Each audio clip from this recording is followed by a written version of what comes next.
doing. And we're especially pleased to be able to host the series of speakers that ISGAP is bringing here. So I will turn it over to Charles to introduce tonight's speaker. I'll give a little commercial for Charles, though. I know somewhere in the back is a sign-up sheet. If you're interested in getting further announcements and information about ISGAP, please be sure to put your name on it and your contact information before you leave. We've got quite a lineup for next semester as well, so I'd encourage you to sign up on the information list. With that, Charles? So Joel, thank you very much for hosting the semester. This is the last seminar of the semester. So we're off to a slow start, but it's beginning to pick up, and I hope the next semester, so with Dovid here, and the next semester we have some really good programming. The second semester starts January the 31st. And we're moving from the European Ashkenazi world to the Sephardic world. We're doing showing a film about Iraqi Jews and the connection between Iraq and actually the Ba'ath Party and the sort of Nazi regime and Arab propaganda and European anti-Semitism, how it's been exported to the Middle East, which is becoming unfortunately more and more timely. So there's an association. So, I often start off my introductions to speakers saying, it's a real pleasure and an honor that so-and-so is here, but it's really, really true. It's usually true, but it's especially true with Dovid Katz. So I met Dovid when we were at Oxford together a couple of years ago. And it was a pleasure to befriend him there, and it's wonderful that he's back here. I'll read his bio, but I think more importantly than sort of the positions that he holds and the work that he did, the books that he's done, and the important, actually very crucial work he's done with Yiddish and the Yiddish language and linguistics, etc., is his commitment to dealing with issues of anti-Semitism and ensuring that the historical record is kept straight and kept honest. And we can see we're living in a time when the history of the Holocaust and the history of European Jewry is in flux, unfortunately. The issues of contemporary anti-Semitism are things that people don't want to speak about, and people seem to be content on modifying even the history of anti-Semitism and the history of the Jewish people. And Dovid is in some cases a lone but very powerful and a very important voice for seeking and maintaining truth. So it's in that spirit that scholarship is really about, and in that sense it's a privilege to have Dovid with us, because this is what a scholar ought to be, somebody who's pursuing truth. And Dovid, I from my heart, and I know encompasses it in everything he does, and he sacrifices a lot in seeking truth and justice. And there should be, this is what a professor, a scholar ought to be and must be. And we're living in a time, unfortunately, where there's fewer and fewer people willing to step up and seek the truth and to shed light where there's darkness, and Dovid encompasses that. He's a renowned scholar, as you know, of Yiddish language and culture and history, especially Lithuanian Jewry. Dovid began his distinguished academic career as an undergraduate at Columbia University, where he studied Yiddish linguistics. After that, he went on to do a doctorate degree at the University of London on the origins of the Semitic component to Yiddish language. For this work, he was awarded the John Marshall Medal in Comparative Philology. Dovid taught Yiddish studies at Oxford, that's where I met him, and he built the Oxford program in Yiddish, which grew into the major recognized international program under his directorship. Later, it's another story. He pioneered post-Holocaust Yiddish dialectology, close enough, and folklore expedition, and he ran folklore expeditions into Eastern Europe, he amassed thousands of hours of recorded interviews in Yiddish and different forms of Yiddish, which I'm sure Dovid will speak to later. He's a acclaimed scholar in Yiddish linguists. His accomplishments are numerous. Dovid relocated in 1999 to Vilnius, where he took up the chair. It was a new chair in Yiddish language, literature, and culture at Vilnius University, and founded the University Center for Stateless Cultures, which published many acclaimed works on Litvak culture and related issues. And I was actually a guest there in 2005, which was a great honor. He's worked as a human rights activist, and he focuses on contemporary versions of Holocaust denial and Eastern European anti-Semitism. His work has included on-site protest and monitoring of state-sanctioned neo-Nazi parades in Lithuania and in Latvia, and the defense of Holocaust historian, as an example, of Ephraim Zorov from the Simon Wiesenthal Center, Israel office. And if you remember, the Lithuanian government actually charged Ephraim Zorov, amazingly, for libel, which was leveled by a twice convicted Nazi war criminal whom Zorov had exposed. In 2008, Dovid began publicly challenging his term, I believe, of double genocide theory of the Second World War and accusations of Holocaust survivors who had survived by joining Jewish partisans. It is on these subjects that we are extraordinarily pleased to welcome Dovid for his insights. Thank you so much, Charles said so much of what I came prepared to say about him, but I will say one very important point. I have come to learn, working or fighting in the trenches of Eastern Europe the hard way, that there's a big part of the field today called anti-Semitism studies that is run by people who are afraid to stand up to anti-Semitism. And anti-Semitism is not exactly biology or chemistry. There is a moral underpinning of the idea that racism is wrong, that anti-Semitism is wrong and evil, is part of what you have to be able to bring to bear if you're studying this field. Charles alone in North America has brought together high academic standards with the moral backbone to stand up. And we both know that when you do that in life, there's opposition. And as we say in Yiddish, man darf sich ausspeien und gehen weiter. How do you translate that? We have Miriam Huffman here who will help me. You have to move on, move on. First you have to spin. First you have to spin, then you No, but then we have to go into the whole folklore and a little bit later. We'll do that. The title tonight is Holocaust Obfuscation, the 21st century version of denial. It's about a new form of exotic anti-Semitism in Eastern Europe.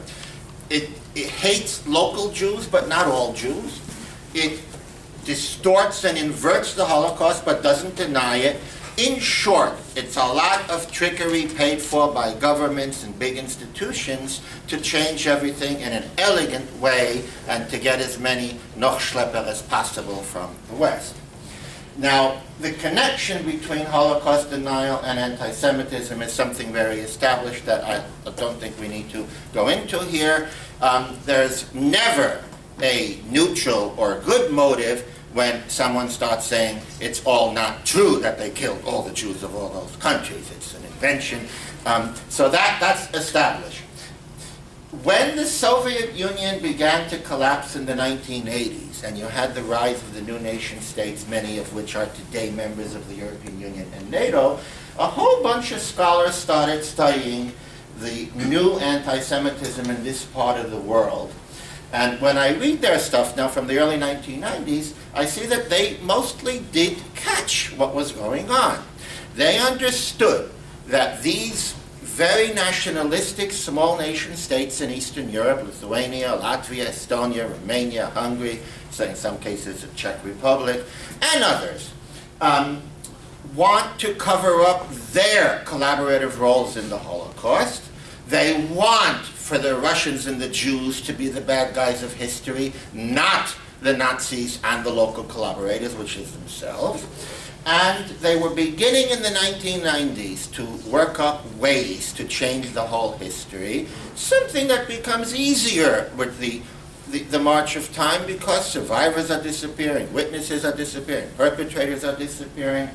So this is a variety of scholars who've looked at this. I don't know, two of my favorite books from the early 90s are, here we read Randolph Graham's anthology, where he has different essays on different countries, starting with his own excellent overview of Eastern Europe, and then the papers from a 1992-93 conference in the Czech Republic. And it's interesting that they foresaw the trend, but nobody would have predicted that the fake new history would win over so much of the modern academic and political world, or that so many Western and Jewish hangers-on, fellow travelers, Nachschlepper, whatever you want to call them, would be persuaded to go along with it. Now, when you speak to specialists in Eastern Europe about anti-Semitism, they'll begin quickly to use a very dangerous word, one of the words I hate most in the English or any language. It's complicated. You know, like on Facebook, your relationship, either yes or no, it's complicated. Well, there's anti-Semitism, and you know that this is a new country, we need our independence, we have to build our nation-building motives, and it's, you have to forgive a little bit on the sides that they're trying to take pride in their own and see the things wrong with others. Then you have a kind of anti-Semitism that denies it's anti-Semitism because it says it's only about the locals and some local issue. And the most common in Eastern Europe is, we love you. You're from America, you're Jewish, you're fantastic. You're from Britain, you're from Israel, I love Israel. Oh, the local Jews, they are all communists. They think that we murdered their families and that the Russians, the communists, saved them. And as we'll go through the history briefly, we'll see that's exactly what they think, because that's exactly what happened. Finally, this new anti-Semitism is covered up so successfully that Western Jewish Israeli scholars and organizations can be persuaded to come on board as apologists.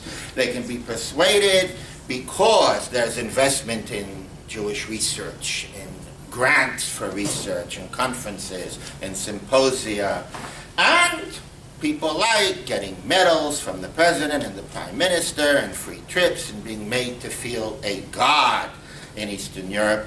This especially, I'll try to be very diplomatic here, it's not easy if you're from Brooklyn, and I hope that 18 years in Oxford and 14 in Vilna did not too much damage to the Brooklyn spirit. So let me see how I would say it. Especially, quote unquote, happily married middle-aged males are susceptible to these fantastic summers of glory in Eastern Europe. Okay, so I'll leave it at that. Now, the Eastern European narrative of World War II that we call double genocide, some of us call it double genocide because it says there were two equal genocides, so it seems to be a neutral and fair name. The older informal versions, if you've ever traveled in Eastern Europe, is the Russians were much worse than the Nazis, and most of the Soviet big shots were, you know, Rabinovich, Abramovich, and Litvin, the one who changed his name, and in Lithuania there are dozens of articles claiming that Gorbachev was Jewish, and that Putin is Jewish, and the real name is Pesachovich, and so this is a huge obsession that anybody Russian or communist is really Jewish. The Judeo-Bolshevik nexus is very much alive. The informal things, they were all NKVD, the forerunner to the KGB, they were disloyal, and one of the most common, and for outsiders, neutral sounding, 1940 came before 1941. 1940 is when the Soviet Union annexed the 3 Baltic states and 39 and 40 other states in Eastern Europe, parts of Ukraine, Romania, and so forth. And this narrative says the Soviets committed genocide against all the peoples of Eastern Europe, helped by their partners, the Jews. Then in 1941, the Nazis came, and yes, we helped them. So everybody's even. It was a tragic, complicated time when everybody was killing everybody. So it all becomes postmodernist mush. And that's what sadly many like, okay? So Holocaust denial is simply not viable in places like Lithuania, Latvia, Estonia, Belarus, Western Ukraine, and many other parts of Eastern Europe where there's a mass grave near every town where all the Jews were shot and put into, where older people still remember it, where there's not a single Jew for miles around.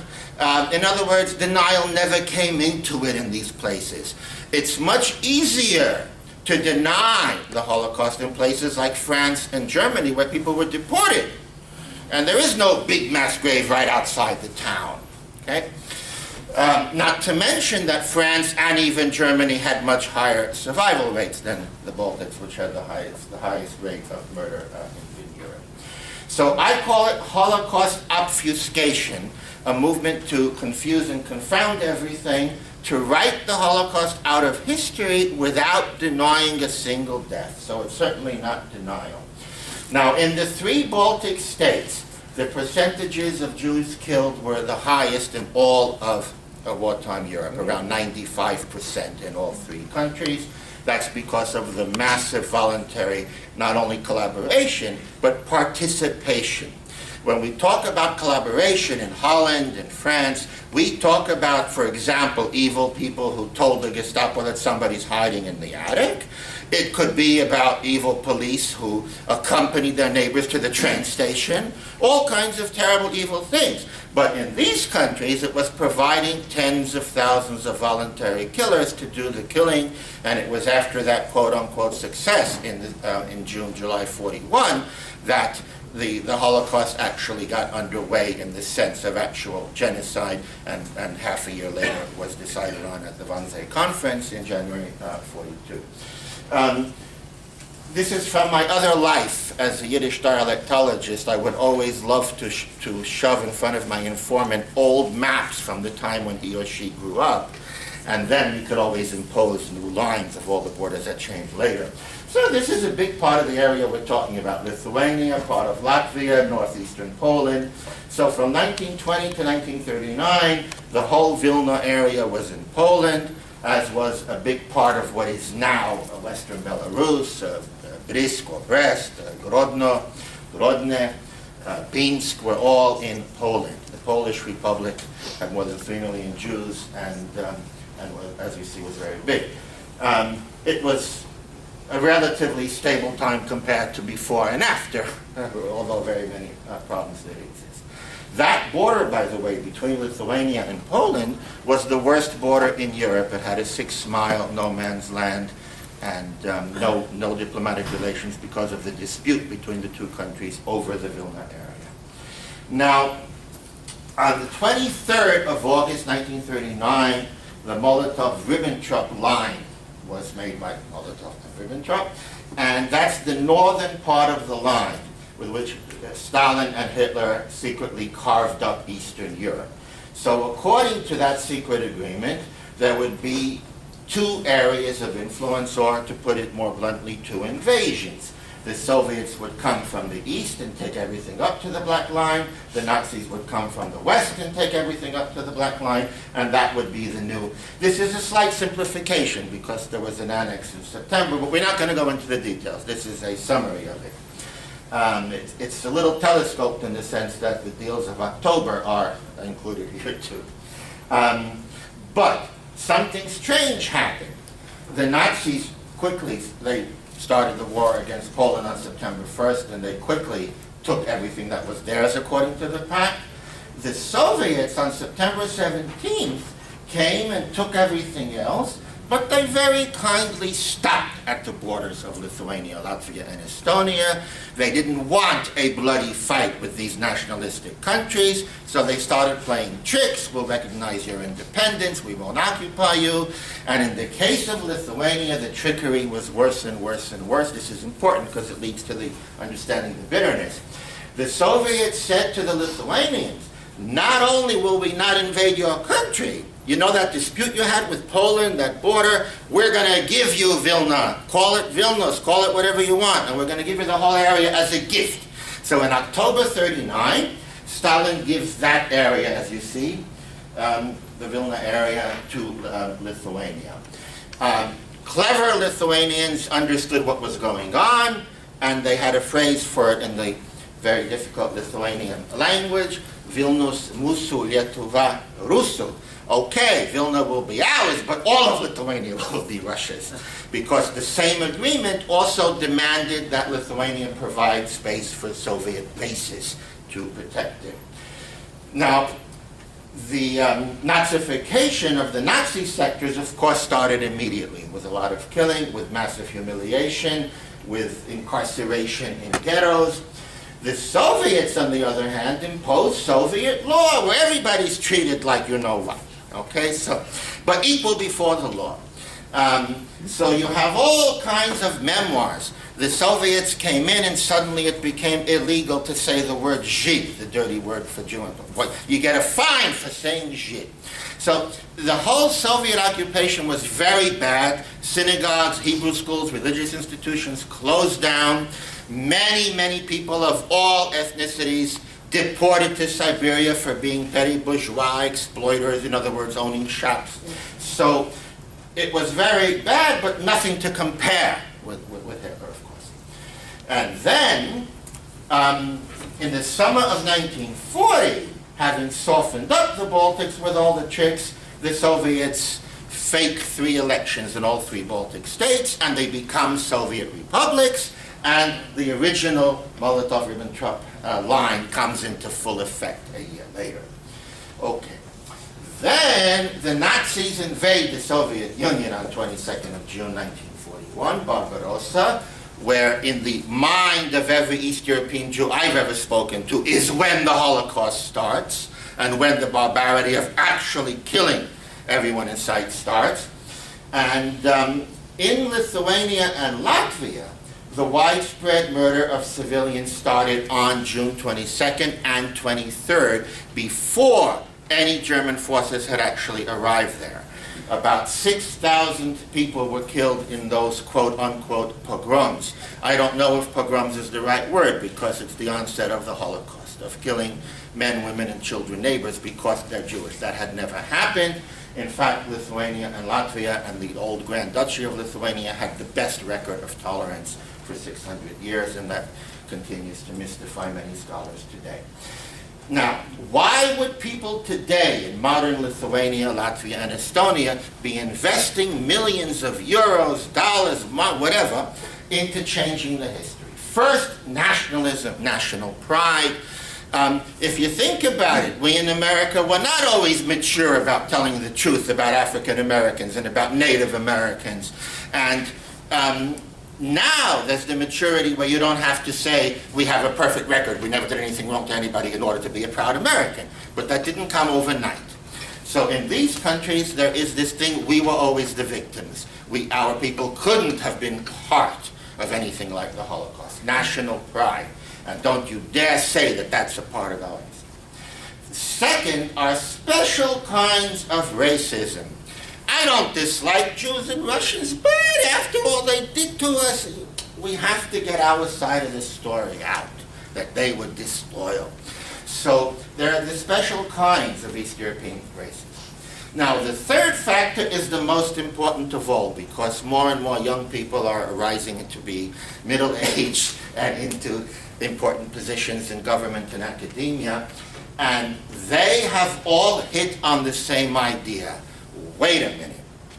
The threat to our future security is Putin's Russia, which is becoming more and more authoritarian, less and less predictable. Well, if the Soviets committed genocide the same as the Nazis, and the Russians today are the heir, the successor state, the same way post-war Germany was a successor state to Nazi Germany and had to pay all those reparations, be an international pariah for half a century and all that. Let's do that to Russia. Okay? So in the geopolitics today, very many Lithuanians have met with me in the last 4 years that I've been active in these things. Dovid, why don't you understand? It's our national security. Just shut up.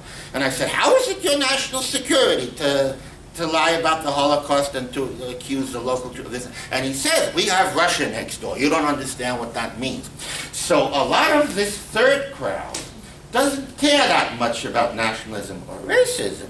They're convinced that it's their national security to have this new narrative that the Russians are the committers of genocide, the same as the Nazis. Double genocide, 2 Holocausts, or whatever you want to call it. Okay, now, I'm going to go through the revisionist events in Lithuania, but I want to make a few personal comments. First of all, this is about the Lithuanian government, the establishment, not about everyday people whom I have found in the capital in Vilnius to be fine, to be charming, full of humor, full of tolerance. It's like 2 different worlds for me. The nice people you meet on the street and all the creeps in government, academia, the arts, in other words, the elites of society. I have found that's one personal comment. The second personal comment is that a lot of this is true of Latvia and Estonia, but not quite as much for some reasons we can go into later. But to give an example, I'll speak about Lithuania, where I've been living for most of the last 14 years and have observed on the ground many of these things. I'll try to combine the events with the line of argument developing. First of all, what is genocide? One of the first things the newly independent Baltic states did in 1990 and 1991 was take the American and Western Europe aid dollars and euros they were getting and invest them in genocide institutions whose first job was to redefine genocide so it would include Soviet crimes as well as Nazi crimes. In Vilnius, this involved a big genocide research center. That's the most prestigious, sexy place to work. When someone who's only 30 gets a job in the genocide center, they feel so thrilled that they're in this exquisite job that pays well, that has huge prestige. I remember after being a professor for 5 years, I used to start getting invitations. Come to the concert at the genocide center. What's for a concert? Genocide? I don't know, something strange here. Okay. This is from the first page of the Genocide Center's website taken a few days ago, 2012.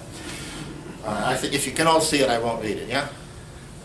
To give you an idea of the mentality of what they're doing. Which was the real genocide. I think it's Freud called it penis envy, but now it's genocide envy.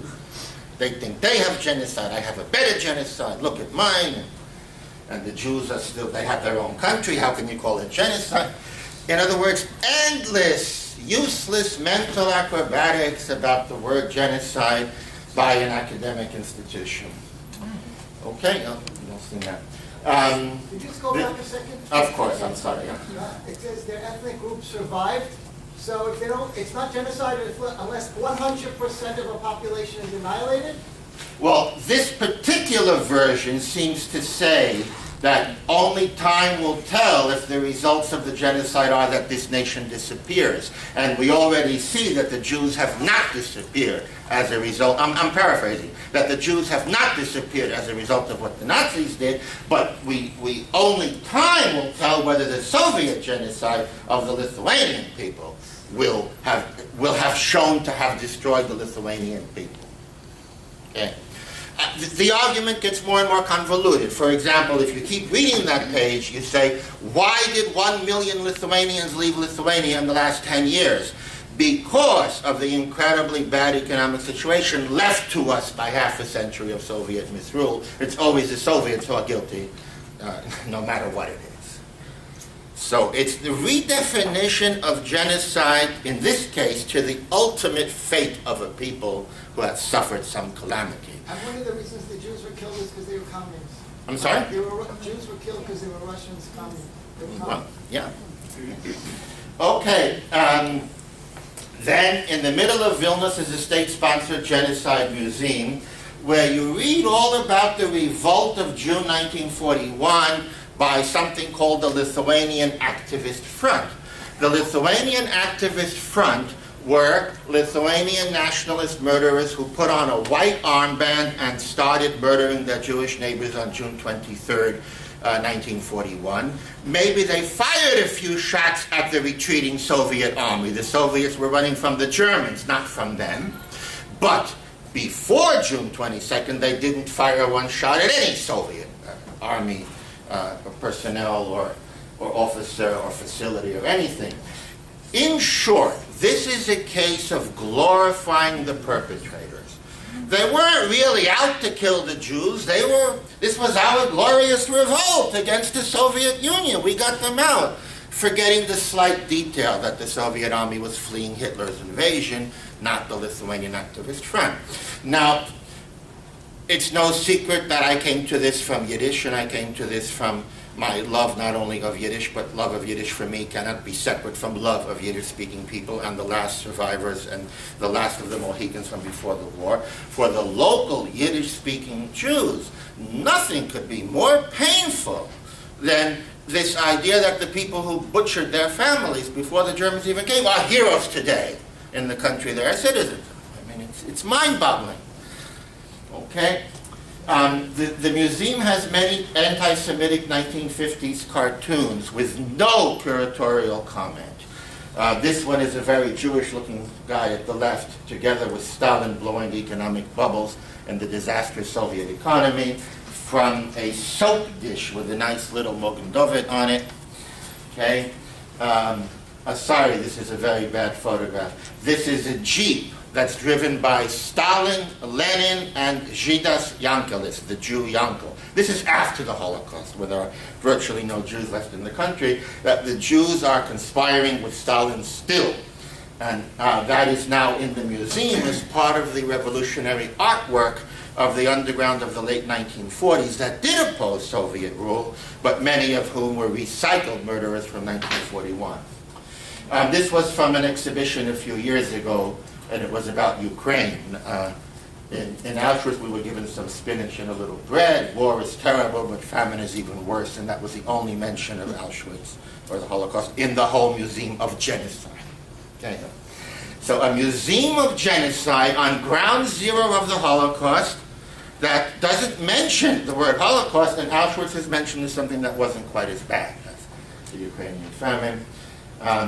Another state facility is the great fun park, Lenin Park. On the right, it tells you all the stuff you can do there. What is it?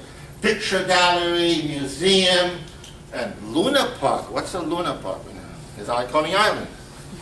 Anyway, it's full of historic placards about the history of Lithuania. So, you see, this is typical to keep the traditional Jewish communist influence upon the Lithuanian Communist Party. That's in the placard about the history of the 1930s. Then, about the few Jewish partisans who escaped the ghetto to join the resistance, they are, of course, considered to be bandits here. Soviet activists, Red Army men, some inhabitants of Lithuania, mostly of the Jewish nationality. Well, you get the idea. By the mid-90s, this came to legislation on the definition of genocide. Okay?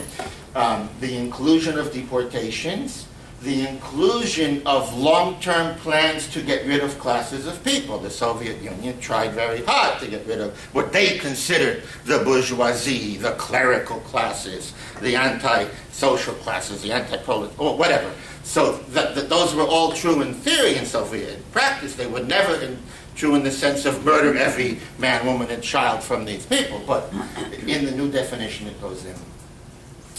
And many of these laws, in each country it's different, include different Soviet violations of human rights as genocide. For example, in some countries in Eastern Europe now, if the Soviets didn't allow someone to work in their chosen profession but forced them to clean toilets for a living, that is genocide. Okay? Now, what are the ramifications of all this? So, countries make up a law of what genocide is. You don't agree, don't agree. There are many ramifications. Firstly, for domestic prosecutors can start having a field day. Not only Jews, Lithuanians, Russians, Belarusians have been prosecuted for genocide if they were working for the KGB at a time when an innocent person was deported. Now, you would say that they should be put on trial for deporting someone, but no, it has to be genocide. Now, where this became more dangerous, in my view, is when the export started in the late 1990s to bring these new definitions and ideas and new history into European law, and we'll talk about that in a moment, and European legislation on history revision, or revisionism or correction, depending on your point of view, which is very important, because if a law is passed that all the textbooks in Europe have to change, that affects kids in Britain and France and Germany, all over, not just in the Balkans. Now, in part, it was the Jews who started all this in the 1990s, when there were many major Jewish organizations that had many more Holocaust survivors than are alive today, started demanding that the Baltic states own up to the truth about the Holocaust in their countries before they would be admitted to NATO, the European Union, the OSCE, and other international organizations. So, in my view, you can't force anyone to admit anything. They should never have done that. There are other ways to deal with it, but that's what was done. So, the Baltic states, and this is more true in Lithuania than anywhere, where they had one very prominent court Jew in parliament to go along with it all, was, okay, sure, we'll study the Holocaust, but you know, we're going to study both genocides. Don't you hate the communists too, right? So the American, British, the other things say, okay, sure, no problem. And in 1998, 3 state commissions were set up. The commission destined for dominance, and I think this is right out of George Orwell, the International Commission for the Evaluation of the Crimes of the Nazi and Soviet occupational regimes in Lithuania. It's like the 10 Sons of Homan. You get a prize if you can say it in one breath. Now, why is it Orwellian? First of all, the parallelism of Nazi and Soviet crimes is built into the name, so there's nothing to study. Okay. Secondly, it's the crimes of the occupation regimes, leaving nothing for the crimes of the locals and the local authorities. So there are many very strange things about that name. Now, this is a very high-level commission established by edict of the President of Lithuania, and this was true in Latvia and Estonia equally. And the one in Lithuania had a Jewish chairman. And the need to attract a member who was a top Holocaust scholar and ideally a survivor was very high on the agenda. This will have no legitimacy unless there's one Jewish member of this commission.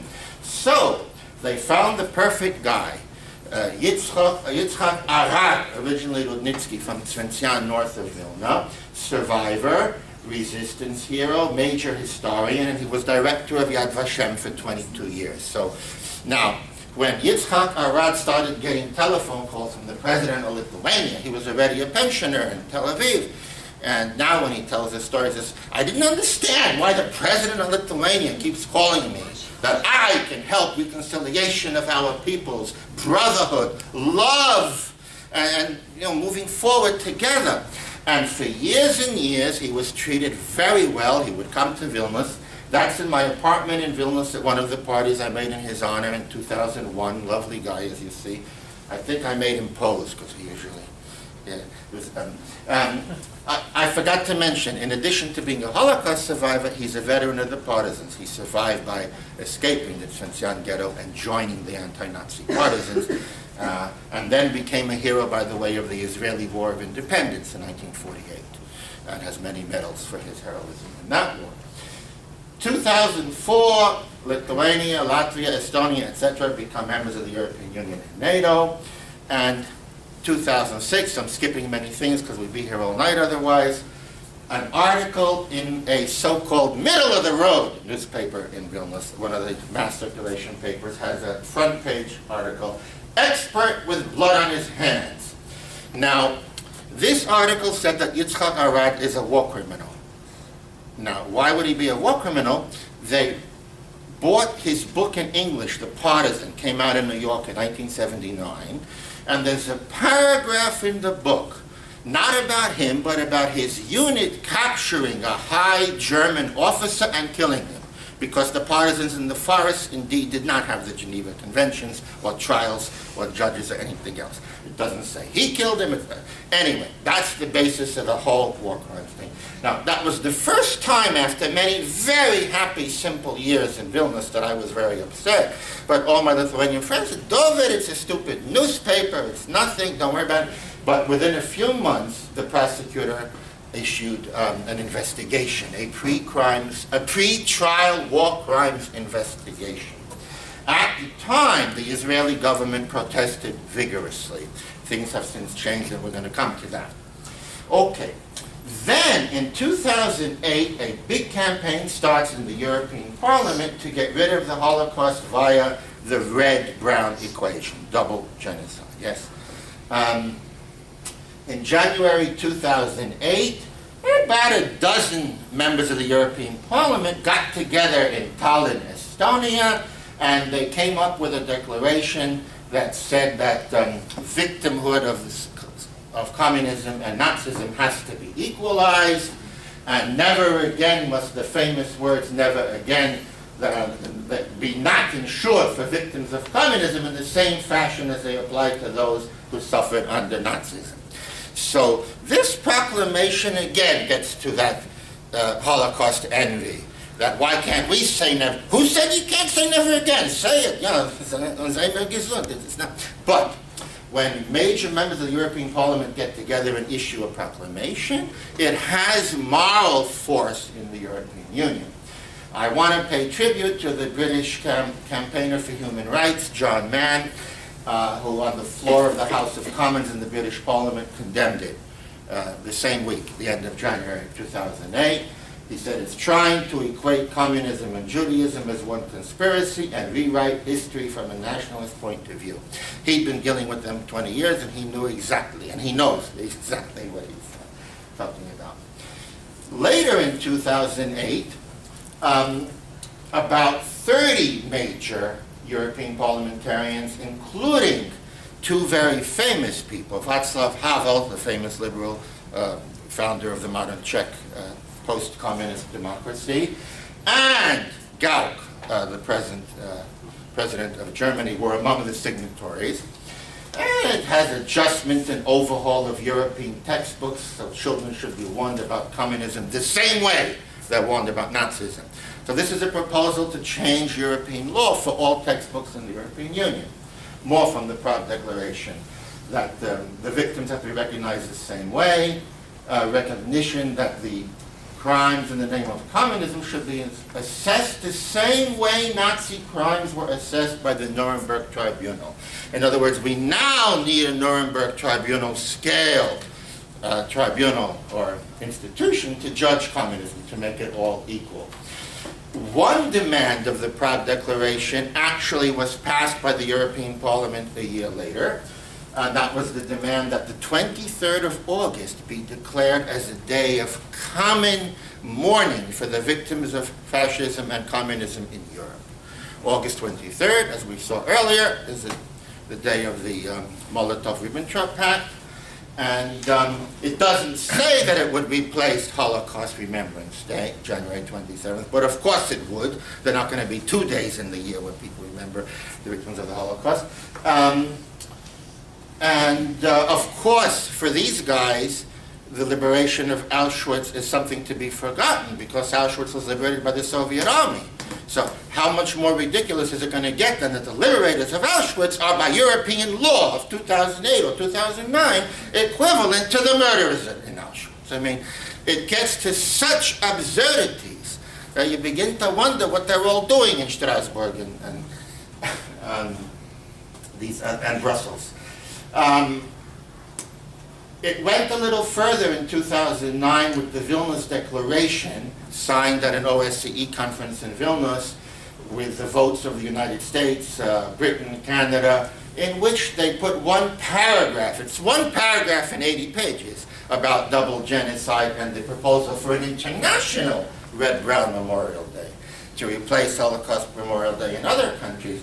That week, there were 6 United States senators in Vilnius, and I managed to get 3 of them to, what's the right word for a party, an informal party, that was the same week. And they said to me, we didn't understand anything about this. We came here to fight anti-Semitism. The Lithuanian government put on a big conference about anti-Semitism. This gets back to what I was saying before, that not everybody who puts on a conference about anti-Semitism is sincere. It's the best way to camouflage all this is to put on a conference. So anyway, I named a few of the senators in a friendly article after that. In 2008, the press and then prosecutors started investigations of two dear friends of mine, women in their late 80s who are now in their early 90s, Fania Brantsovsky. That's me holding the picture of her family in the early 30s at the same address. Anyhow, Fania was in the Vilna ghetto, escaped, and very bravely fought in the partisans against the Nazis, is a hero to the free world. That's Fania down there, lower left, the only one to survive from her entire family. So on May 5th, 2008, police turned up looking for her and for Rojo Margolis. That is Fania near the place where she lived with the partisans. It's now disappearing because the government considers it a lair of bandits, the Soviet partisans who fought against Hitler. And this particular remnant of a Soviet partisan fort, it was actually a Jewish fort. Of 103 residents in these holes, Zimyankas, bunkers, whatever they are, 99 were Jews from the Vilna ghetto who had fled, mostly in the summer and in September of 1943 when the ghetto was liquidated. So one of our many Don Quixote or Don Quixote demands is that it be preserved as to commemorate this incredible will to live and courage of these people who survived there. Rojo Margolis, who is now 91 years old, is hated even more by the nationalist establishment because she rediscovered and transcribed the lost diary kept by a Christian witness of the murders of about 70,000 Jews at Panare outside Vilnius. Kazimierz Sakovich, who was in the end killed himself. It's a fascinating story. When Sakovich understood he'd be killed, he hid all of his pages of the diary in jars in his garden. The Soviet army put it in some secret place after the war. Rojo Margolis, a dashing beauty in her early 20s, was a volunteer in the Jewish museum run by two Yiddish poets, Avram Sutzkever and Shmerke Kaczerginsky, and they told her where in the Soviet archives those jars with the diary are kept. 50 years goes by, and in the 1990s, because there's a new democratic Lithuania and no more Soviet Union, she's able to go to the archive, find them, transcribe them, only to find this new difficulty that she's now an enemy of the people because she published the diary of a Christian witness who tells the truth about who the killers were. That's the English book, Panari Diary, Yale University Press, 2005. Okay, so I told you. On 28th of May 2008, the Prosecutor General's office issued a press release saying, we can't find these two women. And then there were thousands of internet comments, the Jews are hiding, they're war criminals. How dare Chaim Zorf and the Wiesenthal Center come looking for our war criminals. Suddenly there's a symmetry of war criminals. No charges, no accusations, just defamation. Rachel Margolis is still in the Rehovot, can't go back to Vilnius. She would love to see her native Vilna one last time. But if any of you visit Israel, please visit her. She's very lonely out there. Now, what has been our diplomatic fight back? And here I have to be careful not to exaggerate because we have accomplished very, very little, and I'm the first to know that. We are a very small crew of people with no power. That year, 2008, this is only from, how do you say Hashem Yisborach in English? Not quite, no. God, that's the one, yeah. Higher powers, I think, is the ecumenical neutral term. In 2007, 2008, all my drinking mates in Vilna were the ambassadors of the Western countries. I don't know how it happened, but it happened. So I told my dear friend, Donald Denham, the Irish ambassador, that the prosecutor says Fanya's a war criminal. He said, what? I'm going to make a banquet for her, I am. And he did. And the Lithuanian Foreign Ministry protested to the Irish Foreign Ministry, asking that he be recalled. And on this one occasion, the Irish did the right thing and extended him for a year to 2010. Anyhow, this was a very brave thing to do. He invited the entire Lithuanian government, but nobody came. There was one Lithuanian diplomat who stumbled in by mistake. And then he came to us begging to take him out of the picture with Photoshopped in it. He said, I'm not against you guys, I'm not for you guys, it's nothing to do with me. I have a family. Incredible stuff. They couldn't do anything for Margolis, so I organized an evening in her honor in Tel Aviv a year later, in June 2009. The only Yiddishist organization that wanted to know was the Leivik House, Base Leivik, led by Daniel Galai, whom I'd like to publicly thank. And this was fascinating.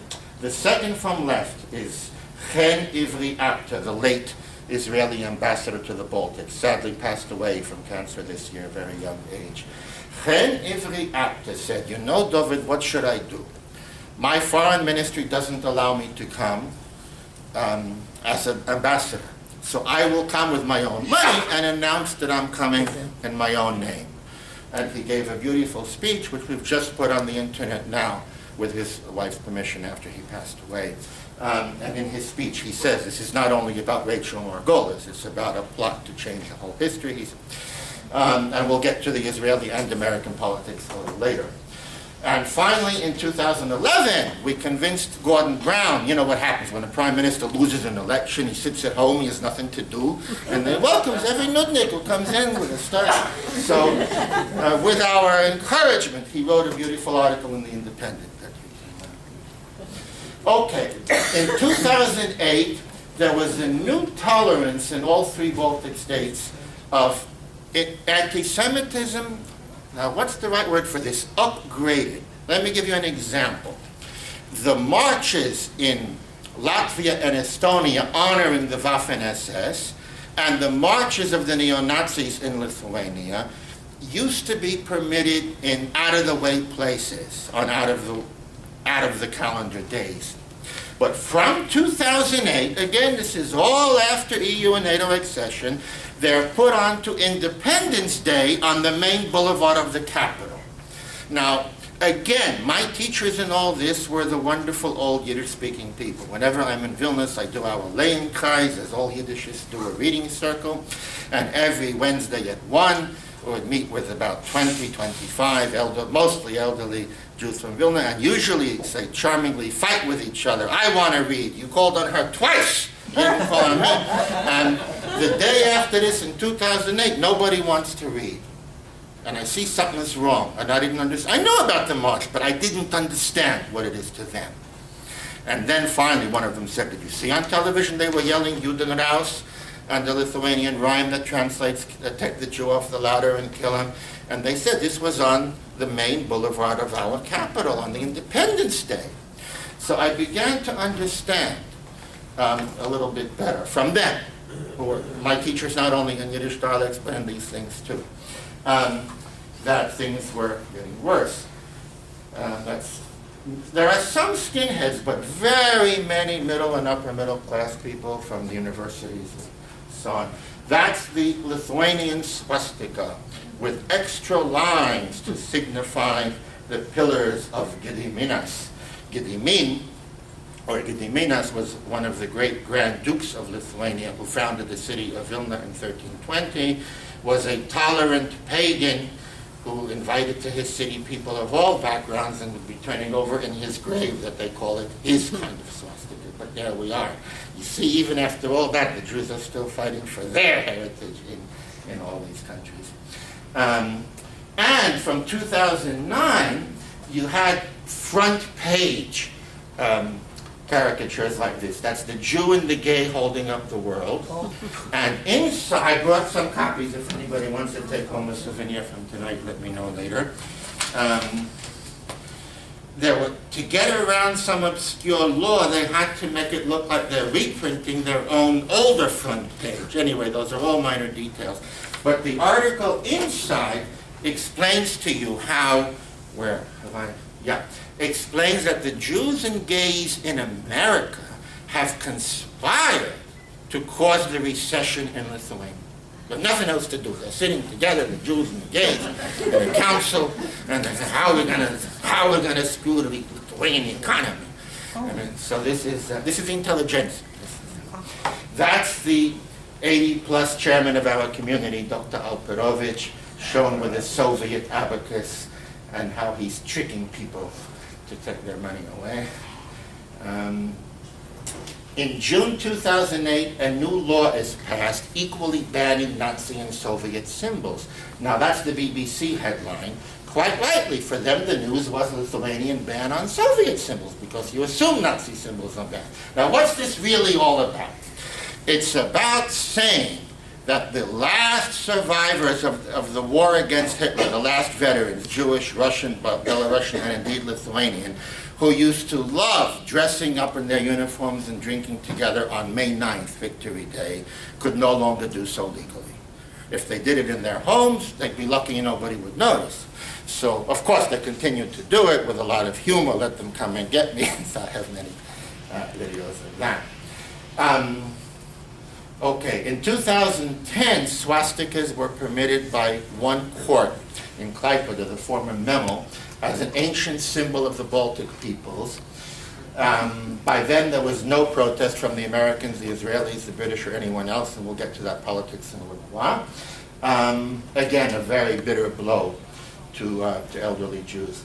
In June 2010, when the Fidesz, the right-wing party, came to power in Hungary, one of the first laws they passed was a law making it illegal to deny Nazi or Soviet genocide. Now, what does that mean? That if I say, I think Soviet crimes were horrific and horrendous and should be exposed and punished, I don't think that it was genocide the way the Holocaust was genocide, I could go to prison for 3 years in Hungary according to this new law, that I have defied the equal sign. Well, Lithuanians had proposed such a law a year before, but didn't have the courage to pass it until the Hungarian law. So in June 2010, the same month, about 10 days later, the law was passed, 2 years in prison for trivialization of international crimes by the USSR and Nazi Germany to the detriment of the Republic of Lithuania. I think they owe me at least 20 years in prison. And if they put me in prison, they have to give me vegetarian food by the laws of the European Union. Okay, in 2011, the Lithuanian Parliament announces 2 separate programs of memorialization. The 70th anniversary of the breakout of the Holocaust in 1941, and the 70th anniversary of that great revolt of 1941, the Lithuanian Activist Front. So, on 23 June 2011, the day the Holocaust was starting in Lithuania, there was a gala ball at which the previous president, Adamkus, was the host, and everybody got one of these lovely cards with the Nazi symbol and the swastika to commemorate the good old days when we were fighting the Russians. And that's from this year's parades. And in 2012, perhaps the worst thing of all happened this year. In May, tens of thousands of dollars were spent to repatriate from Putnam, Connecticut, the remains of Jozas Ambrazavičius Brazaitis, the Nazi puppet prime minister of 1941, who personally signed the paper saying that all Jews of Kovna must be put in a ghetto within 1 month, personally signed the papers for setting up a concentration camp, and it was not a concentration camp, it was a mass murder site, with full honors and glittering ceremonies. Okay, now during all this time, like the other countries, I don't want you to think I'm picking on Lithuania, it's the same in Latvia and Estonia, there have been massive investments in Jewish projects to bring important Jews from around the world and give them these wonderful, wonderful experiences in Vilnius. In the middle of Vilnius, there are 2 beautifully restored premises, a Jewish culture and information center, The old Jews say to each other, "Sinishtokin kulturen informatia vadin."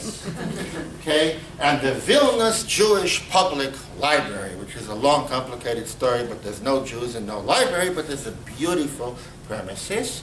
And when naive Jews come in the summer from America, from Israel, they are given royal welcomes there. Now there are plans announced for a big new Vilnius Evo, to a big new Vilna Ghetto theme park, a Jewish art museum, Litvak Culture Center, and on and on and on. Meanwhile, the campaign against the Jewish partisans has meant permanent defamation. If you're a government in an EU, NATO country, and you launch a war crimes investigation, you never apologize, you never announce the investigation. This is Wikipedia, taken today, the 13th December, that's today, yes. Yitzhak Arad. There are 2 lines on his academic career and 6 lines about him as a suspected war criminal. And this isn't only about Yitzhak. By the way, if any of you contribute to Wikipedia, please try your best. It's not easy. They have guys quickly changing it back, but it's one of the ongoing silly internet battles. It's not only against Yitzhak Arad. It is a part of a history-changing narrative that they were also worse. As one prosecutor told me, these people all speak to me, I don't know why, but they still speak to me, told me at an embassy party, he said, we have won. I said, congratulations, what have you won? And he says, 20 years from now, all the books will say that our prosecutors equally investigated Nazi and Soviet alleged suspects of war crimes, and in both cases they died before these investigations could come to full fruition. So that's what it's all about. The opposition to the double genocide movement, again, I'm in danger of exaggerating, it's been very small and minimal. We got 7 ambassadors to sign a letter to that effect. Ambassadors of Britain, Estonia, Finland, France, Netherlands, Norway, and Sweden. The Americans and the Israelis wouldn't come near us by 2010. Had that sentence about that they cannot be considered equal. The Estonian ambassador very bravely signed against the instructions of his own country, and he's no longer the ambassador. After a long and bitter and, I don't know what to call it, amateur, silly email campaign, 4 of us working in different countries did manage to kill the last attempt to get double genocide in the Stockholm Declaration. It was the first failure of the movement.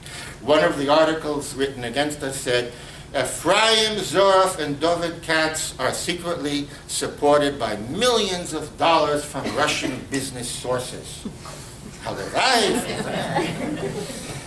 But this, I guess it's an underhanded compliment that with the internet age, a few people can throw enough missiles to get something. So it is a little bit stalled in Europe.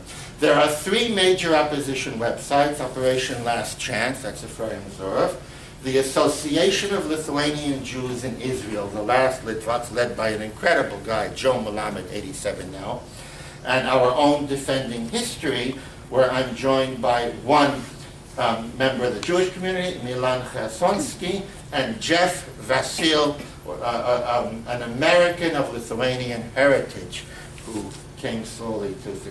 But in this March, the last survivors from the Association of Lithuanian Jews led a picket line. I didn't mean to cut off their heads, that's my technical ability.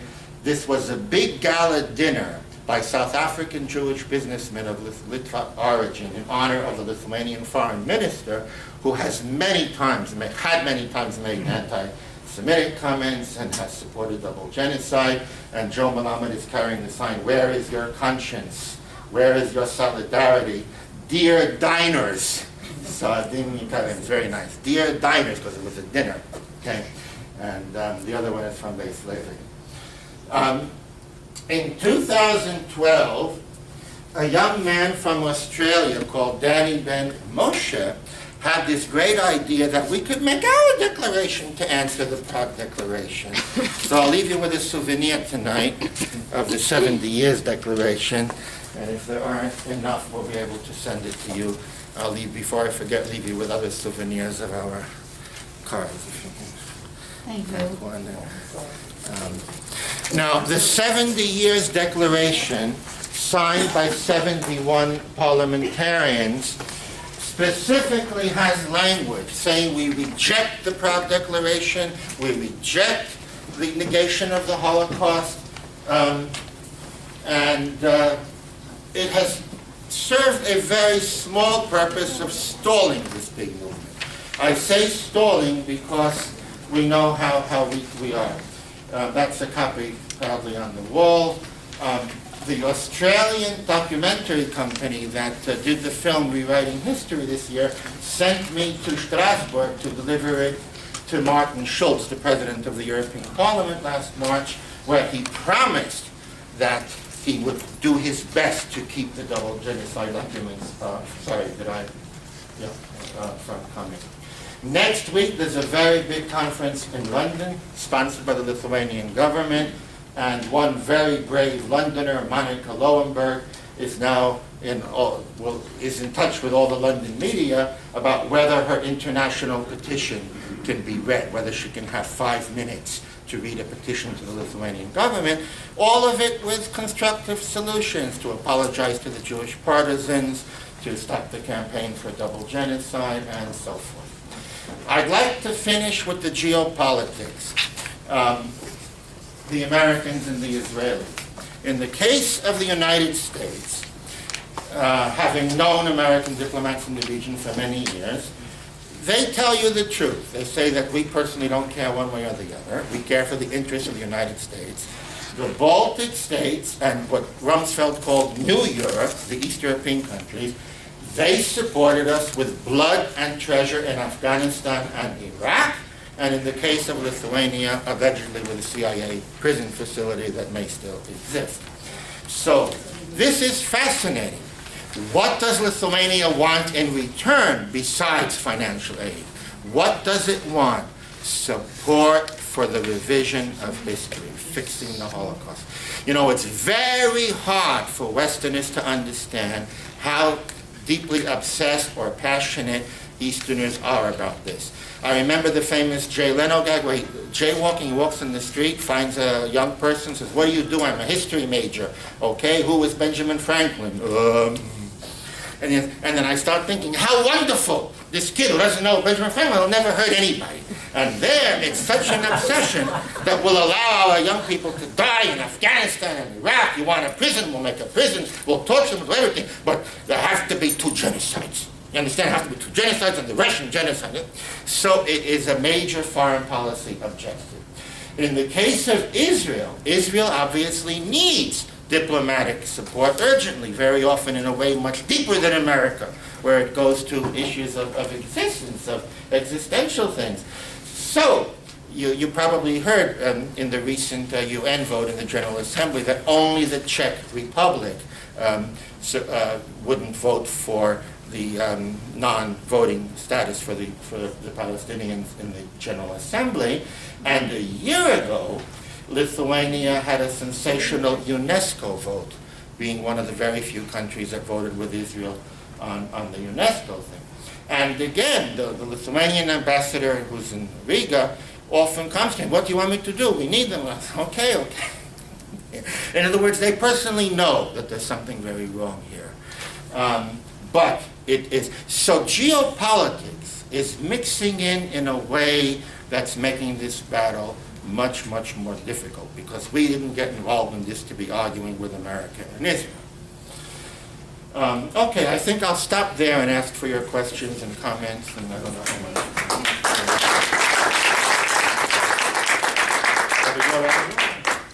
We start from the back. Yes? All of the presentations that you provided, how does it lend itself to today thinking about Israel and Zionism in this country? In this country? In Lithuania. In Lithuania, in the Baltic countries. Okay. Thinking So, about Zionism and Jews. Zionism and Israel, first of all, to the small remnant declining, demographically declining Jewish community, Israel and Zionism are the greatest sources of pride and hope. I remember in 1990 seeing tears in the eyes of Jews when they saw an Israeli flag on a diplomat's car that was coming for the first time at the end of this. So for the Jews, of course, not only that, so many Jews have migrated to Israel that all the Jews left have a daughter or a niece. So the ties with Israel are very deep. Then we come to the much more difficult question. What do these countries really think about Israel and Zionism? Well, the official policy now, as you saw, is very pro-Israel, very pro-Zionist. They never heard of Palestine or Palestinians. They hate Arabs and Muslims anyway. So there isn't an issue there. However, in my view now, when people are anti-Semites, it's only a matter of time before many of these facades are broken. 3 years ago, the late ambassador, Henevri Apter, came to me privately. Dovid, you were right. I said, what was I right about? He said, the same student union that invested in an Israel course just invited the Iranian ambassador from Warsaw, and they arranged 3,000 kids to... So in other words, it was whoever will be a better partner for them in strategic, military, economic, and other areas. Money, of course. Secondly, a number of newspapers this year, for the first time, started running articles accusing Israel of genocide in Gaza, and that never happened before. So, all of these political alliances are about bedfellows and the needs of the moment. Yes, Stanley. Dovid, would you comment on the irony of the Avram Sutzkever translation contest? Sutzkever, of course, was a partisan, so the Lithuanians having this contest, they would criminalize him if he were alive, but they're having a contest. Absolutely. Avram Sutzkever, the great Yiddish poet who passed away several years ago, deep in his 90s, was a famous Soviet partisan, and there's a famous picture of him with the rifle. Now, once Sutzkever died, the Lithuanian officials in the culture ministry and elsewhere, this is a fantastic guy to make a big Yiddish thing of here in Vilna. So they put up a plaque. They made a big ceremony around the plaque. They have commissioned a translation of Sutzkever's poems into Lithuanian. On and on and on. And my last conversation with Sutzkever was him yelling at me, how do you even go back there? After they started accusing Jewish partisans of being war criminals. So it's hilariously funny, if you see the funny side, that they're now having a translation contest for Sutzkever while they will not apologize or withdraw the accusations against the Jewish partisans who are still alive. Yitzhak Arad, Fania Bransovsky, Rachel Margolis, Sarah Ginaita, and several others. Yeah. So it's... Sorry. Sorry. Sorry, are you finished? No, I don't know this. I want to ask you a question. Oh, please, yeah. Okay. Can you comment, Tim Snyder, professor at Yale University, who actually played a role in helping to close down YISA, and he's now a member of the new entity studying anti-Semitism at Yale that does not deal with contemporary issues. Tim Snyder played a role there. He wrote a very important book on Bloodlands, which I understand touches on these double genocide theories. Could you sort of update his contribution on an academic level, the impact on an academic level, and what he's doing kind of politically, networking in the politics? Absolutely. Tim Snyder is a world-famous professor at Yale University who's produced a number of first-rate books on East European history and countries. A few years ago, he produced his most sensational book called Bloodlands, in which he flirts with double genocide to the liking of the Baltic revisers of history. The book Bloodlands has different passages that can be read in different ways by different audiences. In some parts of it, he says what the Nazis did is completely incomparable to anything else. And then in the next chapter, this was all a Soviet Nazi play coming to fruition. Now, when he comes to Eastern Europe, Tim Snyder is immediately received by the foreign minister, way before the culture minister or any of the historians, the president, because his book Bloodlands came closest of any Western author to the revised theory of two equal genocides. When the Lithuanian translation of Bloodlands was launched, it turned into an orgy of hate against the Jewish partisans, all quoting one line from Snyder's book, which is not all that bad, but he says that the Jewish partisans, like anyone else, committed not nice things. But when that line became the theme of the whole evening, he didn't say one word in protest. I publicly called on him to protest. Now, I've been involved in the following debates with Tim Snyder. Before his book came out, The Guardian in America, I think its comment is free, Matt Seaton, invited him to write an essay that would summarize his ideas about World War II and the Holocaust, and then very wisely or unwisely invited Ephraim Zorf and myself to write replies. And so that was our first debate. And in his article in The Guardian, Snyder went much further toward the Baltic revisionist side than he did in the actual book. The second debate was held by video teleconference in Australia in June of 2011, organized by Mark Baker. And Jan Gross, a famous professor at Princeton who wrote Neighbors about Poland, was shocked by how far Snyder was willing to go at the conference beyond what he'd ever written. But things really came to a head this past May during the reburial of Jozas Ambrazavičius Brazaitis, the 1941 Nazi puppet prime minister. To cover up the reburial of this major Nazi collaborator, the Lithuanian government put on a symposium about the Holocaust honoring Tim Snyder. Other participants included the director of YIVO, a professor from Pennsylvania, and several others. This conference took place as the remains were in flight on the way to Vilnius. They arrived about 6 hours. Not a word about the reburial and the travesty of holding such a symposium when your real activity this week is glory. Then Snyder was asked about it by a Lithuanian journalist at his press conference the next day. What do you think of this reburial of this of the Nazi puppet prime minister? And Snyder said, "I'll be very careful. I think you should think carefully before you rebury someone," which I found a very unacceptable and morally bankrupt, coming from an American professor. There was nothing to be afraid of when he's visiting. But between this banquet in the foreign ministry and the other banquet in another ministry and another gold medal and another award, so the strange thing for me is that in our internet age there are no secrets. Anybody who wants can see what he said there and what he said here. So Snyder has become the biggest ammunition for the revisionists. I'll give one example of that. The outgoing foreign minister of the previous Lithuanian government, Ažubalis, prepared a document, what we want to do in 2013, in the second half of 2013, when Lithuania will hold the rotating chairmanship of the European Union. One of the top 7 points is to ensure that all of Europe understands the two totalitarian regimes that caused so much tragedy in Europe, with the use of Timothy Snyder's book, Bloodlands, as a textbook to be translated into all European languages.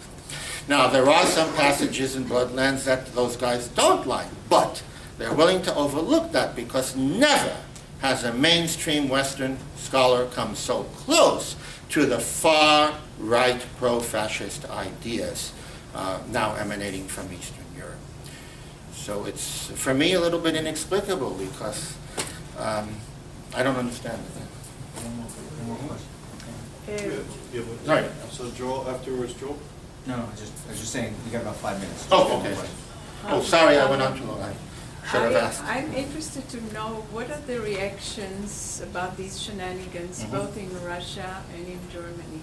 Is there any public reaction or official reaction? Germany has had very little interest. There are a few individuals in Germany who are interested.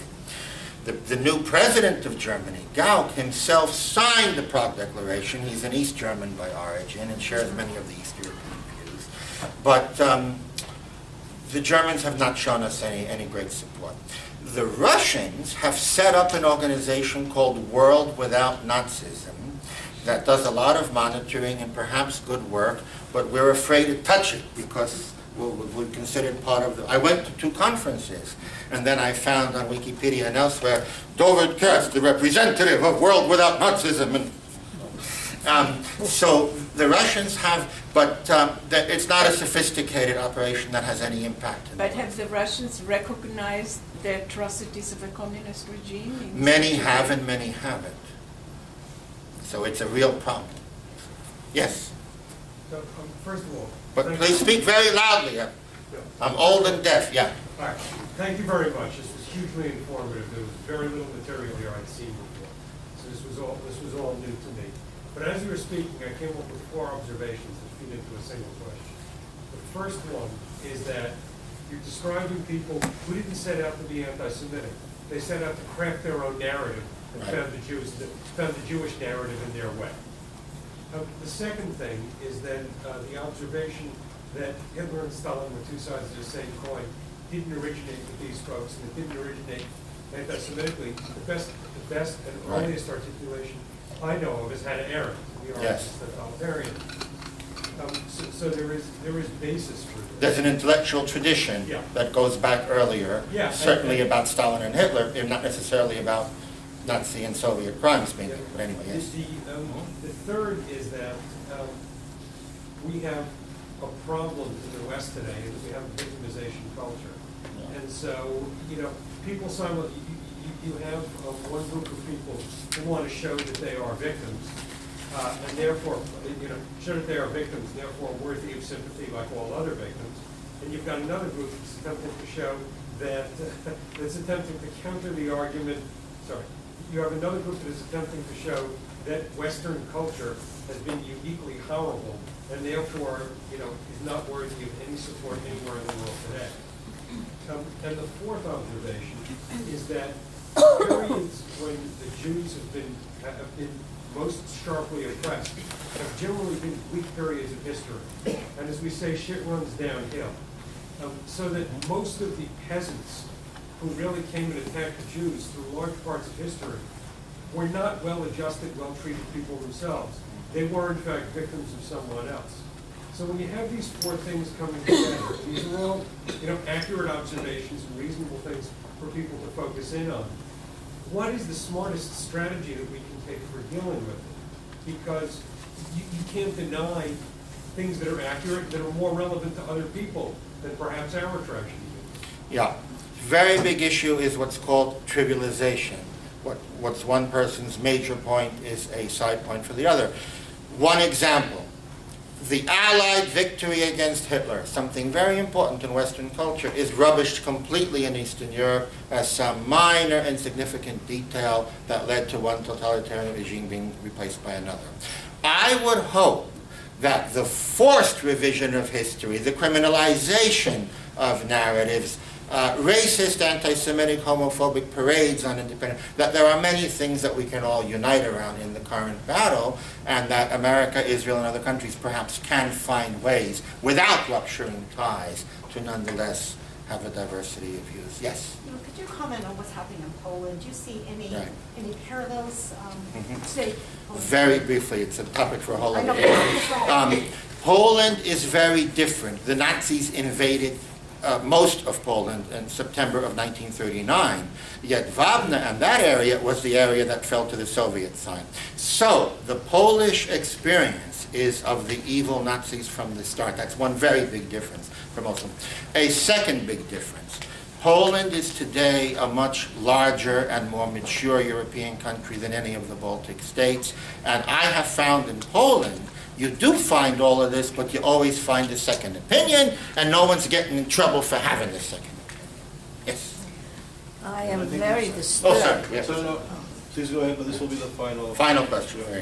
Thank you. I am very disturbed with the Holocaust Museum in Warsaw, where the Poles don't go there, but the tourists of America. And now I see another one, summer program called the Auschwitz Museum. A summer program. Come and join us. Auschwitz Museum. Can you comment on that? It's difficult, it's hard, you know.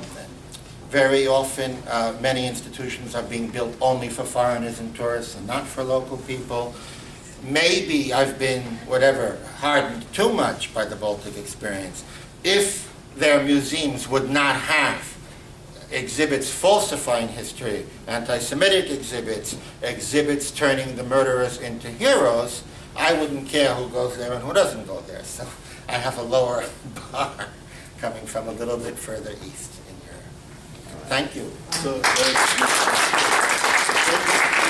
quick announcement on behalf of everybody, Dovid, thank you very much Thank for you. your amazing presentation and your important, vital work. May it continue for a long time.